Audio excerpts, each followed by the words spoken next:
Hey YouTube, um, I figured that you must have found my video while struggling to remove VW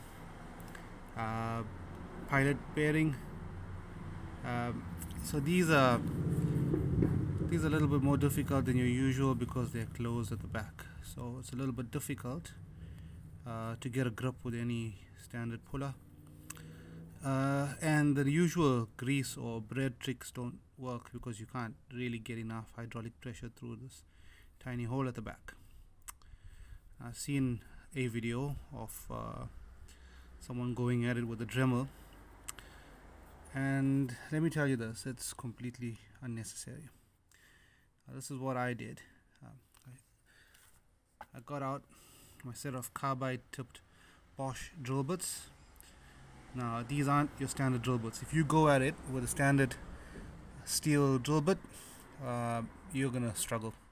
I did, but with these I had this whole job done in under 2 minutes. So what I did first was I started off with my 4mm and I expanded that tiny hole at the back.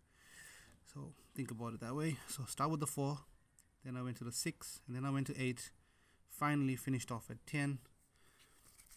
And that's what my old pilot bearing looks like. Now what you see here at the center, right there, that's my puller. Now usually you can't get enough of a grip, but just give me a second, let me get this puller off the bearing and I'll come right back to you.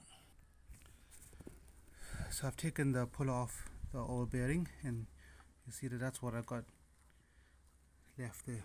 Now if you look at that one, that's the one that's been drilled out to 10mm, and that's what the new one looks like. You can see I went off center there slightly, but you are working sort of blind, but to keep it as centered as possible, you really want to make sure that you've got a lip all the way around the end in order to be able to pull that out. So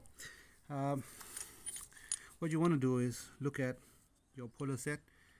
So my one's part of a set that includes a slide hammer. So what you do is, with this kind of kit, is you'd want to get a grip with that jaw at the end there. Tighten that down. So once you tighten it down, you'd get these to spread a little bit. So look at the size of this. So you want to get this, you want to drill your hole out to the absolute minimum diameter to be able to get this through, so that once you tighten it down, you can get a firm grip behind the pilot bearing.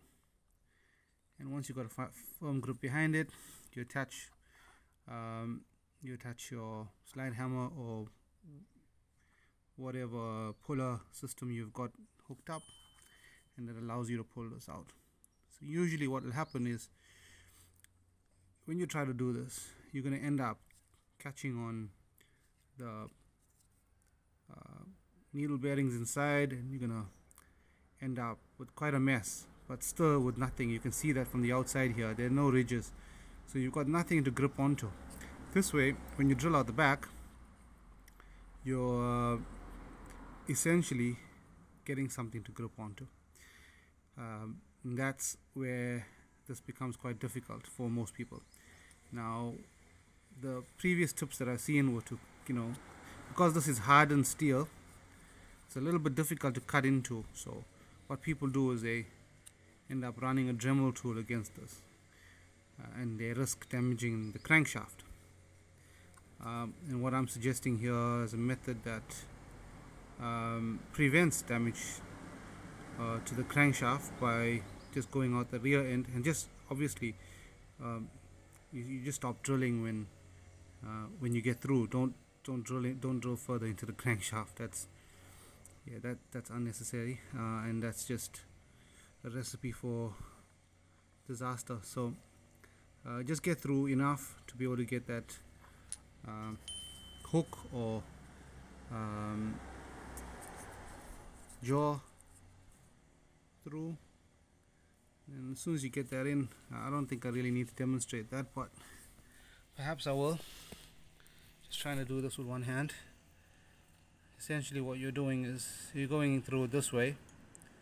You want to come out the, obviously with this on the engine, you want to come out the back end of this. It's a little bit difficult to do with one hand. Just gonna pause it there.